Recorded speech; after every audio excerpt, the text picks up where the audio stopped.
یعتذرون الیکم اذا رجعتم الیہم، اس کا پیغام کیا ہے کہ عذر بہانے نہیں، عمل دیکھا جاتا ہے۔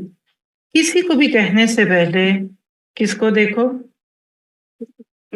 خود کو دیکھ لو۔ ہم جب بھی بہانہ کر رہے ہوتے ہیں نا تو ہمارے سامنے ایک انسان کھڑا ہوتا ہے۔ اب یہ جملہ ذرا آیت سامنے دیکھیں اور سنیے، امریکن گورنمنٹ کا یہ اصول، وہ کہتے ہیں it's between you and God, اور جو کرتے ہیں کرو۔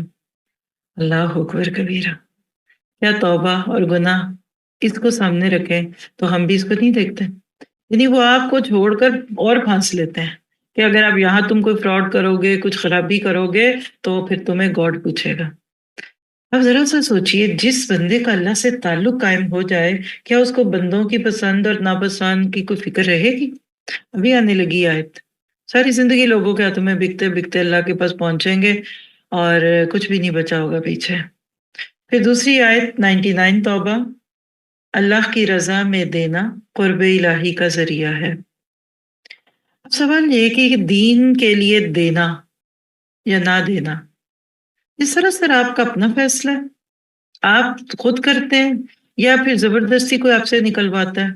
تو ایک جملہ پہلے لکھیے، دین کے بغیر انسان انفاق فی سبیل اللہ کو تاوان سمجھتا ہے، اور تاوان کو اگر پاکستان میں کراچی کی زبان پہ میں بول دوں، بھتا۔ اور یہ جو ٹول ٹیکس ہوتے ہیں نا سڑکوں پہ لگائے جاتے ہیں، اس کے لیے یہ لفظ آتا ہے، یعنی بوجھ لگتا ہے۔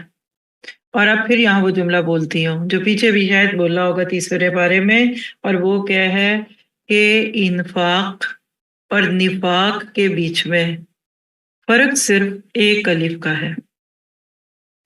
الف گرا دیں تو نفاق، اور الف کھڑا ہو تو انفاق، یعنی اللہ کے راستے میں خوشی سے خرچ نہ کرنا، یہ نفاق کی علامت ہے۔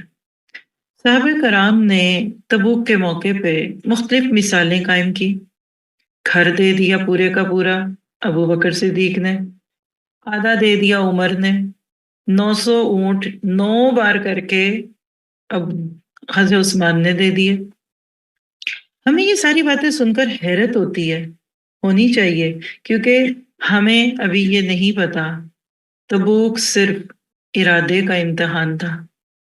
اللہ نے صرف لوگوں سے ارادے کروا کر دیکھ لیا کہ یہ پاس ہے، ہرکل سامنے نہیں آیا، دشمن سے جنگ نہیں ہوئی، کوئی تیر تلوار نہیں ٹوٹا، صرف یہ کروں کہ نہ کروں، نکلوں کہ نہ نکلوں، جاؤں کہ نہ جاؤں۔